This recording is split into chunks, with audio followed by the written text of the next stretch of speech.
Okay जी। So period period number हमें क्या बताता है कि उस पर्टिकुलर एलिमेंट के अंदर कितने नंबर ऑफ शेल्स हैं। लेट्स सपोज मैं आपको कहता हूँ कि आपके पास सोडियम मेटल है।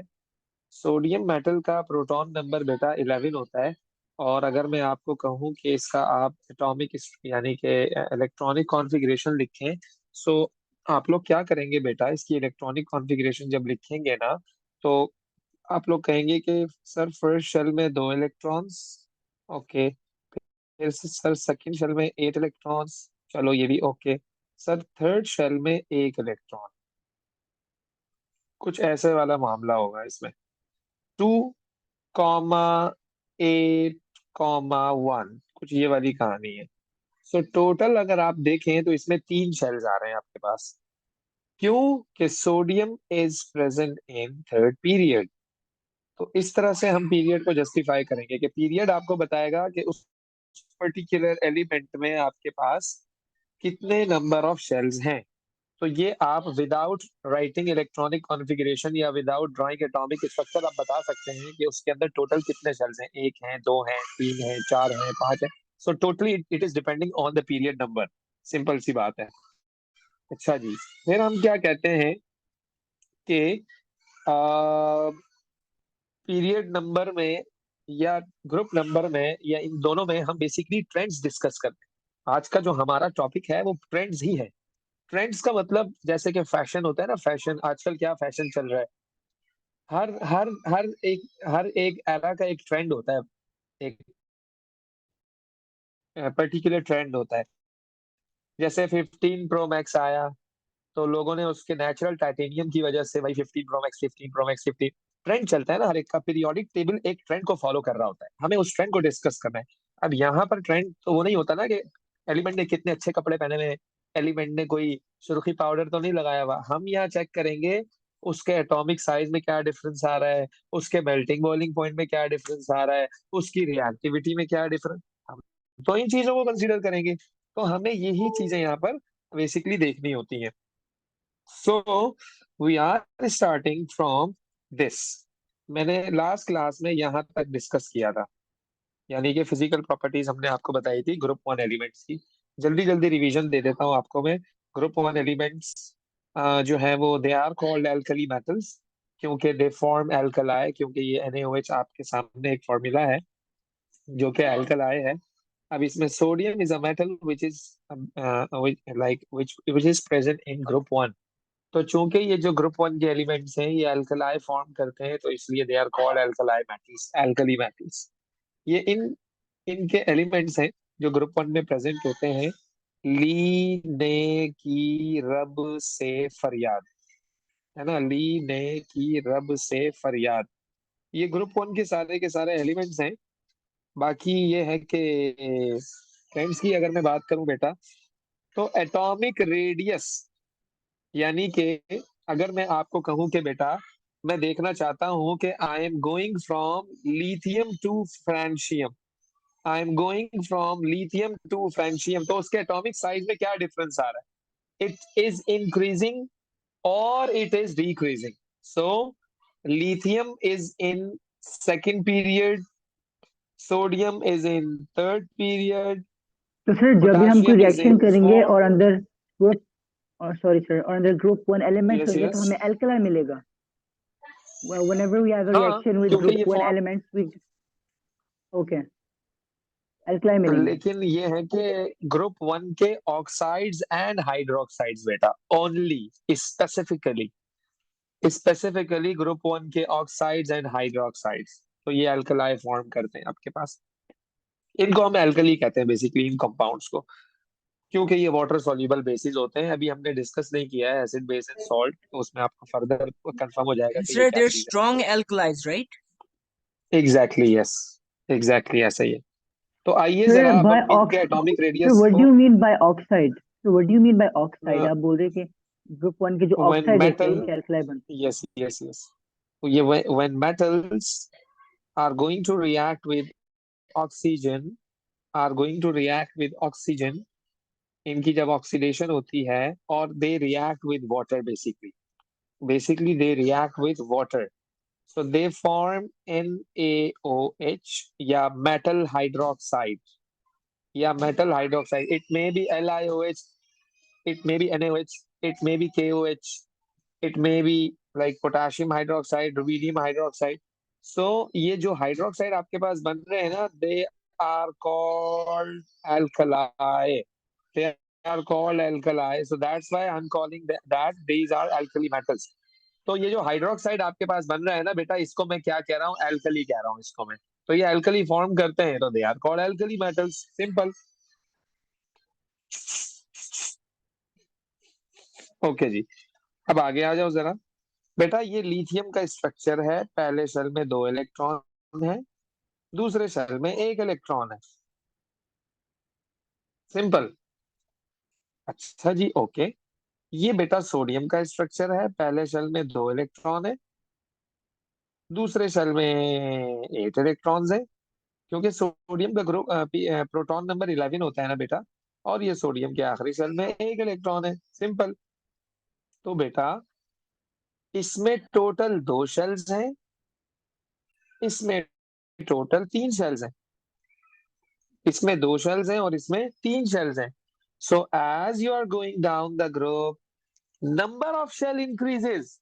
As you are going down the group बेटा, नंबर ऑफ शेल इंक्रीज हो रहे हैं, और जब नंबर ऑफ शेल इंक्रीज हो रहे हैं, as a number of shell के इंक्रीज होने की वजह से इनका जो एटॉमिक रेडियस है ना बेटा, वो इंक्रीज हो रहा है, वो इंक्रीज हो रहा है। जैसे जैसे आप नीचे जाएंगे, 3 shell, 4 shell, 5, then 6, then 7 shells. So as you are going down the group, the number of shells are increasing. As a result, increasing number of shells, increasing number of shells, तो हम कहेंगे अल्टीमेटली उनका जो atomic radius है, आपका जो atomic size है elements का, टॉकिंग अबाउट ग्रुप 1 एलिमेंट्स, तो उसका एटॉमिक रेडियस या Sir, एटॉमिक साइज you're क्या हो not रहा होगा sharing screen बेटा, anymore. इंक्रीज हो रहा होगा। तो ये है, ओके ओके ओके ओके। अच्छा जी, ये तो हमने बात की बेटा किसकी, एटॉमिक रेडियस की। सो फ्रॉम टुडे ऑनवर्ड्स अगर हम आपसे पूछें कि इनका एटॉमिक साइज का क्या ट्रेंड होता है, इनका एटॉमिक साइज का क्या ट्रेंड होता है, तो बेटा यू मस्ट नो कि इनके एटॉमिक साइज का जो ट्रेंड है वो इंक्रीजेस डाउन द ग्रुप, वो इंक्रीजेस डाउन द ग्रुप। क्यों इंक्रीजेस डाउन द ग्रुप? क्योंकि बेटा नंबर ऑफ शेल्स इंक्रीज हो रहे हैं, नंबर ऑफ शेल्स इंक्रीज हो रहे हैं, और नंबर ऑफ शेल्स इंक्रीज होने की वजह से उनका एटॉमिक रेडियस इंक्रीज हो रहा है। जाहिर सी बात है Sir, यार, what does एक atomic दो, radius mean? like you know, this is lithium, this is lithium, this is the nucleus of lithium, okay, uh, and this is the outer shell electron of lithium. So the distance between the nucleus, the distance between the nucleus and outer shell, the distance between the nucleus and outer shell, इसको मैं कह रहा हूं बेटा radius, इसको मैं कह रहा हूं रेडियस, है ना। किसी भी सर्कल का सेंटर से लेकर यहां तक का जो डिस्टेंस होता है, दैट इज कॉल्ड रेडियस बेटा। आप मेरी बात समझ रहे हैं मैं क्या कहना चाह रहा हूँ? Okay, sir. हाँ, तो लिथियम का जो रेडियस है ना बेटा, वो कम होता है। Sir, लिथियम का कोई कुछ कह रहा था शायद। Yes, sir, what effect does atomic radius have on the reactivity of the element? हाँ अभी आगे आ रही है बेटा ये बात कि इसकी it it it how Sir, how आप it will affect the reactivity, how it will affect the reactivity, अभी आगे बात आ रही है बेटा, हम आपको बताते हैं। सर सर आपने ओके, हमें एक वो बताया था ना, यस आपने हमें कोई यस, ये lithium, sodium, potassium, rubidium, caesium और फ्रेंशियम का एक कोई वो बताया था हाँ मेमोराइजेशन के लिए, हाँ हाँ वो क्या था सर? वो फिर से बता सकते हैं? हाँ हाँ, अरे अरे अच्छा अच्छा अच्छा, तो मैंने बताया, ली ने की रब से फरियाद, यानी कि अब वही एक ही बात है, लिखा हुआ है वो तो यहाँ पर एलिमेंटल फॉर्म में। सो ली ने की, इस तरह सारे निमोनिक्स होते हैं, हर ग्रुप का होता है, नो टेंशन यार। चल, ली ने की रब से फरियाद। ओके, सो बेटा एटॉमिक रेडियस अब आपको क्लियर हो जाना चाहिए कि as we are going down the group, atomic radius increases, atomic radius increase होने का कॉज क्या है, रीजन क्या है, then you are suppose to say कि सर उनके नंबर ऑफ शेल इंक्रीज हो रहे हैं। सर नंबर ऑफ शेल क्यों इंक्रीज हो रहे हैं? सो आई विल से दैट कि प्रोटॉन नंबर इंक्रीज हो रहा है। प्रोटॉन नंबर इंक्रीज हो रहा है ना यार। लिथियम का 3 है, सोडियम का 11 है, पोटेशियम का 19 है, फिर रुबीडियम का है, फिर सीजियम का है, फिर फ्रेंशियम का है। ऑब्वियस बात है कि नंबर ऑफ शेल इंक्रीज होंगे। ओके ओके ओके, देख रहे हैं यहाँ पर मैंने बनाया हुआ है बेटा, इनके एटॉमिक रेडियस मैंने यहाँ पर बनाए हुए हैं, इनके इनकी इलेक्ट्रॉनिक कॉन्फ़िगरेशन मैंने लिखी हुई है, इनके एटॉमिक स्ट्रक्चर मैंने बनाए हुए हैं। So as you can see, as you are going from lithium to potassium, देख रहे हो ये सर्कल बड़ा होता जा रहा है, ये सर्कल बड़ा होता जा रहा है। That's why I am saying कि एटॉमिक साइज उसका इंक्रीज होता जा रहा है। या आप एटॉमिक रेडियस कह लो या आप एटॉमिक साइज कह लो, the same thing, the same thing, the same thing, मर्जी है आपकी, कुछ भी कह सकते हो आप इसे। Okay okay, so since alkali metals are, you know, they are metals, तो मेटल की जॉब क्या है? मेटल की जॉब क्या है? Metal has to lose electron बेटा, metal has to lose electron. वो मेटल ही क्या है जो इलेक्ट्रॉन को लूज ना करे? ये तो इनकी नेचर होती है यार, इनको इलेक्ट्रॉन को लूज करना है बेटा, at any cost they will lose electron, at any cost. ये करेंगे, लाजमी करेंगे, ये इलेक्ट्रॉन को लूज करेंगे, इनकी इनकी नेचर है, ये इनको करना पड़ेगा। तो इसलिए बेटा याद रखिएगा ये बात कि वो मेटल ज्यादा रिएक्टिव होगा which will lose electron easily. बेटा क्या कह रहा हूं मैं? वो मेटल ज्यादा रिएक्टिव होगा which will lose electron easily, ये बात याद रखिएगा मेरी। जो मेटल ज्यादा रिएक्टिव हो इलेक्ट्रॉन को लूज आसानी से करेगा। अच्छा जी, ओके। सो अब हम देखते हैं, जैसे जैसे आप नीचे जा रहे हो, जैसे जैसे आप ग्रुप में नीचे आ रहे हो, यानी कि यूं आ रहे हो, हमने आपको पहले एक बात बता दी सर बेटा, आपकी आवाज हमने क्लियर आपको नहीं आ बेटा, रही। ओके ओके ओके, अब कुछ बेहतर है? अब बताइएगा बेटा, अब कुछ हाँ बेहतर है? जी। ओके, तो मैं ये कह रहा हूं बेटा, एट- मैंने आपके सामने दो मेटल लिए हैं, एक लिथियम है और एक पोटेशियम है।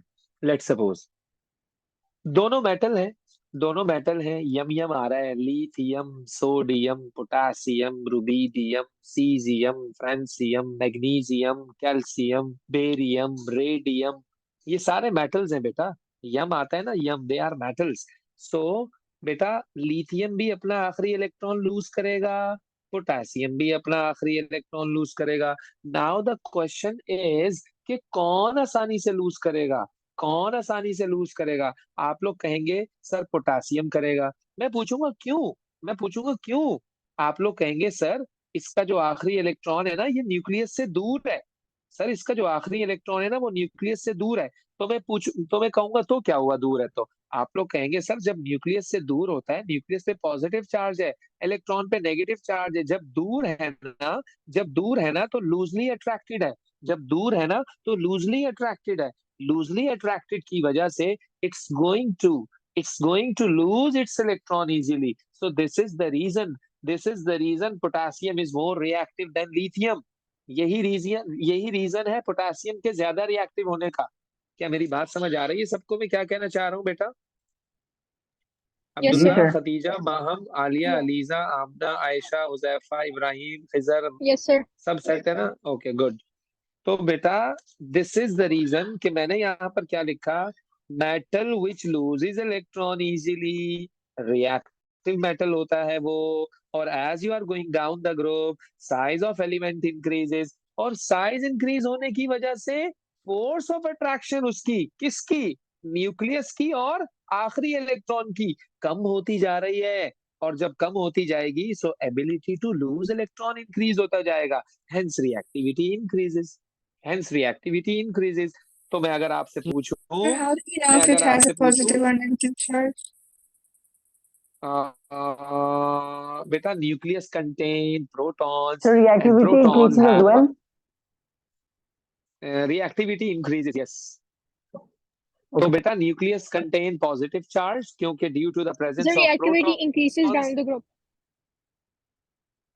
Exactly reactivity increases down the group yes बेटा किसी को कोई भी डाउट हो तो यहाँ प्लीज क्लियर करें आगे आपको प्रॉब्लम होगी ये मैं आपको बार बार बता रहा हूँ किसी का कोई भी डाउट हो छोटी से छोटी चीज तो फील फ्री टू आस्क वरना ये जो Sir, आपकी force of गलती है attraction okay between nucleus and valence electron increases down the group. Sir, aren't they getting more further away? Sorry So sorry shouldn't the sorry sorry force of no no no attraction no be this weaker? is no this is decreases beta this is decreases right okay this is decreases Okay. so Sir, I asked ability that to how do lose we know it has positive or negative charge? Okay मैं वही बता रहा था आपको कि बेटा ये जो आपका न्यूक्लियस है ना अगर मैं आपसे पूछूं कि बेटा न्यूक्लियस में कौन कौन होता है बेटा अगर मैं आपसे पूछूं न्यूक्लियस में कौन कौन होता है आप कहेंगे सर दो चीजें होती है एक प्रोटॉन होता है और एक न्यूट्रॉन होता है मैं आपसे पूछूंगा बेटा न्यूट्रॉन पे कौन सा चार्ज है आप बोलेंगे सर जीरो चार्ज है प्रोटॉन पे कौन सा चार्ज है पॉजिटिव चार्ज है तो ओवरऑल न्यूक्लियस पे कौन सा चार्ज आ गया पॉजिटिव चार्ज आ गया so always nucleus have a positive charge always this is fixed always it has a positive charge this is fixed beta this is fixed so इसलिए मैं बार बार आपको कह रहा हूं कि force of attraction between the nucleus and outer electron let's suppose मैं sodium का structure बना रहा हूं just look at this is nucleus first shell contain 2 electron second shell contain 8 electron third shell contain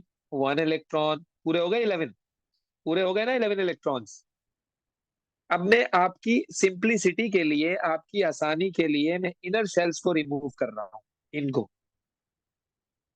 अब जरा देखिएगा मेरे बच्चे ये वाली फोर्स ऑफ अट्रैक्शन की बात कर रहा हूं जो इस न्यूक्लियस और इस आउटर इलेक्ट्रॉन के बिटवीन है सो जब ये इलेक्ट्रॉन दूर होता जाएगा ये दूर जा रहा है जा रहा है जा रहा है जा रहा है तो जाहिर सी बात है न्यूक्लियस से जब दूर होगा जब दो ऑपोजिट चार्जेस एक दूसरे से फार अवे होते हैं सो लूजली अट्रैक्टेड होते हैं ना तो मैं यही तो कहना चाह रहा हूं जब आपका साइज ऑफ एलिमेंट बढ़ेगा तो ये इलेक्ट्रॉन जो है ये न्यूक्लियस से दूर होता जाएगा तो फोर्स ऑफ अट्रैक्शन कम होती जाएगी फोर्स ऑफ अट्रैक्शन कम होगी तो आसानी से इलेक्ट्रॉन लूज हो जाएगा जब आसानी से इलेक्ट्रॉन लूज होगा तो मोर रिएक्टिव होगा वो मेटल क्या मेरी बात समझ आ रही है अब कुछ थोड़ी बहुत यस और नो जी सर, यस सर। बेटा जिसने क्वेश्चन किया था वो सेट है सब आगे चलूं बेटा Yes, sir. Thank you. Sir, the attraction between the Okay. the nuclear, the Okay. proton in the middle and the electron gets weaker, so therefore the atom is more reactive because it can lose the electron Exactly. more easier. Exactly ऐसा ही है हाँ जी ऐसा ही है तो बेटा हमने reactivity को किससे कंपेयर करवा दिया बेटा हमने रिएक्टिविटी को किससे कंपेयर करवा दिया हमने उसको एटॉमिक रेडियस से कंपेयर करवा दिया ठीक है सर। ओके हमने उसको बेटा रिएक्टिविटी एटॉमिक रेडियस से कंपेयर करवा दिया राइट आगे चलते हैं जरा आगे आते हैं बेटा मेल्टिंग पॉइंट पर आगे आते हैं हम मेल्टिंग पॉइंट पर बेटा जरा बताइएगा आइडिया दीजिएगा मुझे मेल्टिंग पॉइंट बढ़ेगा कम होगा बेटा डाउन द ग्रुप जल्दी से शाबाश melting point down the group बढ़ेगा या कम होगा क्यों बेटा क्यों why Sir, because the forces of attraction become weaker. Okay अच्छा मेल्टिंग पॉइंट पढ़ने के लिए हाँ मेल्टिंग पॉइंट पढ़ने के लिए आपको मेटालिक बॉन्ड पता होना चाहिए बेटा मेटालिक बॉन्डिंग आपको पता होनी चाहिए मेल्टिंग पॉइंट पढ़ने yes Isn't it because the size of the cation it strengthens, right? Like size of cation increases down the group increases, so yes. as the size of cation increases so its attraction towards the electron will decrease so as a result its melting point will decrease so as you are going down the group melting and boiling point decreases, melting and boiling point decreases, क्योंकि जब आपने metallic bonding की diagram पढ़ी थी तो वो कुछ इस तरह की थी, वो कुछ इस तरह की थी। मैं सिंपलिसिटी के लिए सिर्फ 4 कैटायंस बना रहा हूँ, आपको आइडिया हो जाएगा कि ये डायग्राम कैसी थी। Cation cation, electron electron electron electron, कुछ ऐसी थी मेटालिक बॉन्डिंग की डायग्राम। कुछ याद आ रहा है ना बेटा? सही कह रहा हूँ ना मैं? ऐसे ही था ना? तो केमिकल बॉन्डिंग में है ना? केमिकल बॉन्डिंग में, शाबाश है, ऐसे ही था बेटा। ये सबको याद आ रहा है या नहीं आ रहा है, पहले ये बताइए, वरना नहीं समझ आएगा melting yes point. Sir, sea of yes, sir. Electron and lattice, हाँ, सी ऑफ लैटिस था, इलेक्ट्रॉन राइट। मेटालिक लैटिस था ये। तो बेटा मैं इस कैटायन की बात कर रहा हूँ, इस कैटायन की बात कर रहा हूँ मैं। अगर ये cation is larger, if the cation is larger, so its attraction with this electron will be weaker. When its attraction is weaker, so you will require, you will need less amount of energy to overcome this attraction. So as a result, the element is going to melt easily due to the lesser force of attraction. और अगर आपके पास cation बिल्कुल चुन्ना सा है, मुन्ना सा है, बिल्कुल छोटा सा है, बिल्कुल ये सर एक दफा कैटायन है फिर लाइक से रिपीट लिथियम। कर सकते हैं?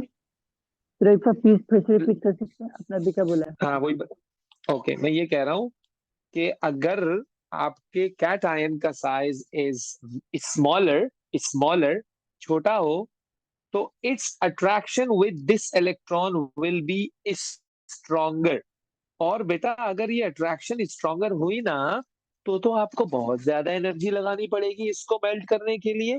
तो this is the reason lithium का मेल्टिंग पॉइंट ज्यादा होता है। उससे नीचे है सोडियम। जाहिर सी बात है, सोडियम में आप देख रहे हैं बेटा, आप देख रहे तो हैं कैटायन सोडियम में पॉजिटिव सिर्फ होता है 3 ना? शेल्स हैं। एग्जैक्टली तो पॉजिटिव होता है कैटायन, कैटायन। ओके। अगर आप ये पूछें कि सर कैटायन बना कैसे, तो ऑब्वियस सी बात है, this is the metal. Metal की जॉब क्या है? Always loses electron. So after losing electron फिर क्या होगा? आप कहेंगे कैटायन फॉर्म हो जाएगा। आप कहेंगे कैटायन फॉर्म हो जाएगा, सिंपल। सो कैटायन की अट्रैक्शन देख रहे हैं हम इलेक्ट्रॉन के साथ। तो अगर कैटायन का साइज स्मॉलर होगा तो ग्रेटर अट्रैक्शन होगी, और अगर कैटायन का साइज लार्जर होगा तो वीकर अट्रैक्शन होगी। So depends on the size of cation. तो मैंने यहाँ पर क्या क्या सर मेंशन मेरे पास किया है? थोड़ा डाउट है मेटालिक बॉन्ड वाला कॉन्सेप्ट बोलो में। बोलो। अच्छा मैं अभी दोबारा सर बता जैसे देता हूँ बेटा आपने, सबको। जी ठीक है। मैं मेल्टिंग पॉइंट, मेटालिक बॉन्ड का कॉन्सेप्ट आप लोगों को दोबारा दे देता हूँ, जरा गौर से देखिएगा। लेट्स सपोज मेरे पास this is sodium metal. It may be magnesium, it may be aluminum, it may be copper, it may be silver, it may be something else. जो भी हो, जो भी हो, जो भी हो, मेटल ने क्या किया? इलेक्ट्रॉन को लूज किया, और क्या हुआ? उस पे पॉजिटिव चार्ज आ गया। मेटल ने इलेक्ट्रॉन लूज किया, उस पे पॉजिटिव चार्ज आ गया। सिंपल सी बात है। अच्छा जी, ओके। तो मैं क्यों ना इसको मेटल कंसीडर करूं? मैंने एक सर्कल ले लिया और मैंने ये कंसीडर किया कि this is the metal, this is a metal. अब वो कोई भी हो सकता है ना यार, वो कोई भी हो सकता है। तो हमने जनरलाइज कर लिया, जनरलाइज कर लिया। इसने इलेक्ट्रॉन लूज किया, इस पे पॉजिटिव चार्ज आ गया, सिंपल।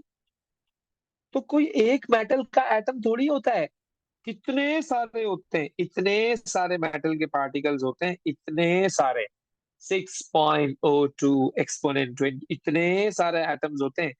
तो मैं इतने सारों में से कुछ कंसीडर कर रहा हूं, 1 2 3, फिर ये 4, देन फिर 5, देन फिर 6। इतने सारों में से मैं जस्ट ये कंसीडर कर रहा हूं ताकि मेरी बात आप लोगों को क्लियर हो जाए। ओके जी, अच्छा। तो इन सब ने इलेक्ट्रॉन का लॉस किया है। इसने किया तो इस पे पॉजिटिव चार्ज आया, इसने किया तो इस पे पॉजिटिव चार्ज आया, इसने किया तो इस पे पॉजिटिव चार्ज आया, इसने किया तो इस पे आया, इसने किया तो इस पे आया, इसने किया तो इस पे आया। कैसा? तो ये है आपका कैटायन और ये है आपका सी ऑफ इलेक्ट्रॉन। जो इलेक्ट्रॉन उसने लूज किया था आपस में ही अट्रैक्शन शुरू कर दी। This is called metallic bonding. तो क्या डेफिनेशन होती है इसकी? Electrostatic force of attraction between cation and sea of electron, this is called metallic bond. क्या मेरी बात क्लियर है? सबको समझ आ रही है? Yes. Yes, sir. तो तो इसी कैटायन की मैं बात कर रहा था कि अगर ये कैटायन आपका बड़ा होता जाएगा तो उसकी अट्रैक्शन इलेक्ट्रॉन से कम होती जाएगी, और जब अट्रैक्शन इलेक्ट्रॉन से कम होती जाएगी तो वो तो इजीली मेल्ट हो जाएगा। तभी तो हम कहते हैं down the group melting point decreases. यही रीजन था उसका। Okay, sir. राइट? तो हो ओके, तो रीजन मैंने दिया, strength of metallic bond decreases क्योंकि size of cation increases, so force of attraction decreases, तो hence melting and boiling point decreases. अब आ जाते हैं हम डेंसिटी पर। Density, density is mass per unit volume. पहले तो मैं एक बात ये बता दूं आपको, density of group one elements increases down the group. बेटा इस वॉल्यूम का क्या रिलेशन है डेंसिटी से? आप कहेंगे इनवर्स प्रोपोर्शन है। इनवर्स प्रोपोर्शन है सर, इनवर्स प्रोपोर्शन का क्या मतलब होता है? इसका मतलब ये होता है when volume increases so the density decreases. अच्छा सर, फिर तो ये होना चाहिए, फिर तो ये होना चाहिए, आपने अभी तो हमें कुछ बातें बताई थी कि एटॉमिक रेडियस इंक्रीज होता है यानी कि वॉल्यूम इंक्रीज होता है। तो रुबिडियम का ये जो फ्रेंशियम है आपके पास सबसे आखिर में, ये जो फ्रेंशियम है आपके पास सबसे लास्ट में बेटा, फिर तो इसका वॉल्यूम बहुत बड़ा होगा। फिर तो इसका वॉल्यूम बहुत बड़ा होगा। तो जब वॉल्यूम बड़ा होगा फिर तो इसकी डेंसिटी को कम होना चाहिए। फिर तो इसकी डेंसिटी को कम होना चाहिए, लेकिन इन फैक्ट इसकी डेंसिटी ज्यादा होती है। अब आप लोग परेशान हो जाएंगे, यार ये तो कॉन्ट्राडिक्टरी स्टेटमेंट्स आ रही हैं बहुत ज्यादा। कब हम कब तक इन बातों को देखेंगे? आज ये तो कल कुछ और, ऐसा नहीं है बेटा। बेसिकली सिर्फ डेंसिटी वॉल्यूम पे डिपेंड नहीं कर रहा बेटा, mass is also there. Math is also there मेरे बच्चे, मैथ इज ऑल्सो देयर। अब मैं आपको एक चीज बताऊं काम की, कि लिथियम और सोडियम के साइज में सिर्फ एक शेल का डिफरेंस आ रहा है। इसमें अगर दो शेल्स हैं तो इसमें तीन है। पोटेशियम पे जाऊंगा तो चार शेल हो गए, एक शेल और का डिफरेंस आ गया। यानी as you are going down the group, so एक एक शेल इंक्रीज होता जा रहा है। Only one shell, only one shell का डिफरेंस आ रहा है। लेकिन on the other hand if you are going to consider the mass, वो तो अगर आप देखें तो बेटा सोडियम लिथियम का एटॉमिक मास होता है 7, इसका 11, इसका सॉरी 11 नहीं 23, 23, और इसका 39। देख रहे हो आप कैसा ड्रास्टिक चेंज आ रहा है? तो मैस वाला जो फैक्टर है ना वो डोमिनेंट हो गया। And you know, mass is directly proportional to density. Sir As the math mass कैसे increases, so ज्यादा the कैसे हो गया? आपने देखा नहीं है पीरियोडिक टेबल बेटा? लिथियम का 7 है, सोडियम का 23 है it mass. Increases down the I am group, looking right? Exactly. और अगर मास इंक्रीज हो रहा है, और अगर मास इंक्रीज हो रहा है तभी तो डेंसिटी इंक्रीज हो रही है। तो mass is a dominant factor. आपका मास डोमिनेंट हो गया, आपका मास डोमिनेंट हो गया, तभी तभी this is the reason density आपकी इंक्रीज हो रही है as you are going down the group. So overall मैं इसको Sir, समराइज कर रहा हूँ। doubt. यस, सर आपने अभी तो बोला था density increases down the group, तो अब यहाँ लिखा हुआ है volume of elements also increases down the group, अब मैं आपको एक बात बता रहा हूँ, जरा गौर से सुनिएगा, इसलिए बट मैंने पहले इस बात को इनवर्सली एक्सप्लेन किया। प्रोपोर्शनल। अब देखिएगा जरा बेटा, अब देखिएगा जरा, मैंने आपको ये कहा कि जब आप डाउन द ग्रुप जा रहे हो मेरे बच्चे, तो तो उसका रेडियस इंक्रीज हो रहा है या नहीं हो रहा? पहले तो आप ये बताओ, हो रहा है या नहीं हो रहा रेडियस? बिल्कुल हो रहा है, यानी कि वॉल्यूम इंक्रीज हो रहा है। तो मैंने उस बात को यहाँ कोट कर दिया कि वॉल्यूम आपका इंक्रीज हो रहा है। जब वॉल्यूम आपका इंक्रीज हो रहा है तो डेंसिटी को तो डिक्रीज होना चाहिए। क्या मैं सही कह रहा हूँ? क्या मैं सही कह रहा हूँ? जी सर। यस लेकिन बेटा नहीं हो रही है डेंसिटी कम। अब मैं उसका जवाब दे रहा हूं कि क्यों कम नहीं हो रही है, क्योंकि मास इंक्रीज हो रहा है, तभी तो डेंसिटी इंक्रीज हो रही है। तो वॉल्यूम से कोई फर्क नहीं पड़ रहा है। इसकी मैं आपको मिसाल दूं, अगर बेटा आपने चाय पी, आपने चाय पी और उसमें जो है वो चीनी ज्यादा हो गई, या नॉर्मल चीनी है, नॉर्मल चीनी है, मैंने उसमें हल्का सा सोडियम क्लोराइड ऐड कर दिया, हल्का सा, बिल्कुल माइन्यूट सा, तो पूरी चाय का टेस्ट चेंज हो जाएगा। पूरी इतने से सोडियम क्लोराइड पे, इतने से सोडियम क्लोराइड पे। लेकिन अगर मैं इतनी क्वांटिटी में शुगर ऐड करूं, आप बोलोगे ले जाओ यार चाय फीकी है यार, ये मैं फीकी चाय नहीं पीता, मुझे अच्छी नहीं लगती। मतलब कि यार मैंने शुगर का भी तो उतना ही अमाउंट ऐड किया था। बेटा कुछ चीजें डोमिनेंट होती है। मैंने आपको पानी में मैंने आपको पानी में थोड़ा सा कॉपर सल्फेट डाल के दे दिया, you know copper sulphate is toxic.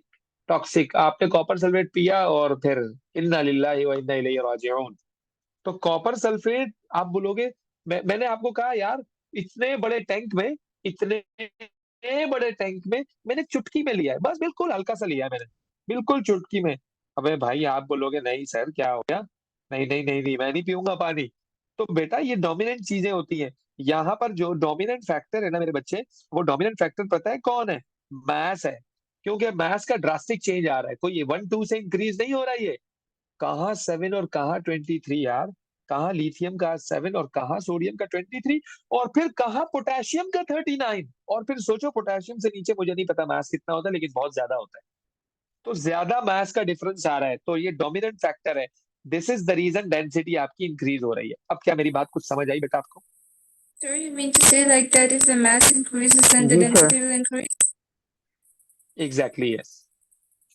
And like if the volume decreases, then it will remain the same or it will be different? बेटा वॉल्यूम का कोई एज सच इफेक्ट नहीं आ रहा है, क्योंकि वॉल्यूम इंक्रीज तो हो रहा है, लेकिन इतना ज्यादा डोमिनेंट फैक्टर नहीं है, क्योंकि एक एक शेल इंक्रीज हो रहा है। मतलब कि इसको तुम ये समझ लो कि स्लो स्लो डिक्रीज हो रहा है, लेकिन मैस फटाफट फौरन लंबा ज्यादा बड़ा लंबा ज्यादा ज्यादा चेंज आ रहा है। जब बड़ा चेंज आएगा, बिग चेंज आएगा, ड्रास्टिक चेंज आएगा, तो जाहिर सी बात है उसी का ही डोमिनेंट फैक्टर आएगा ना। और वही यहाँ पर हो रहा है। ऑब्वियसली आपकी डेंसिटी इंक्रीज हो रही है उसकी वजह से। ओके Yes, सर ये okay. ट्रेंड्स ऑफ ग्रुप 1 है ना सर? Group 1 trends. जी बेटा, ये भी ग्रुप 1 के ट्रेंड है जी बेटा। और same okay, goes with group melting 2 point right, तो decreases same goes with group 2 and बेटा। Volume. Okay, same goes with सही है, ग्रुप 2। Same goes. हाँ जी, ग्रुप 1 and 2 एग्जैक्टली same ऐसा ही। same trends and physical exactly properties as exactly well, sir? Physical properties भी approximately कुछ ऐसी ही हैं, और केमिकल भी तकरीबन, बस कुछ 19 20 का ही फर्क आता है, ज्यादा नहीं आता। सही है, तो वो हम डिस्कस करेंगे।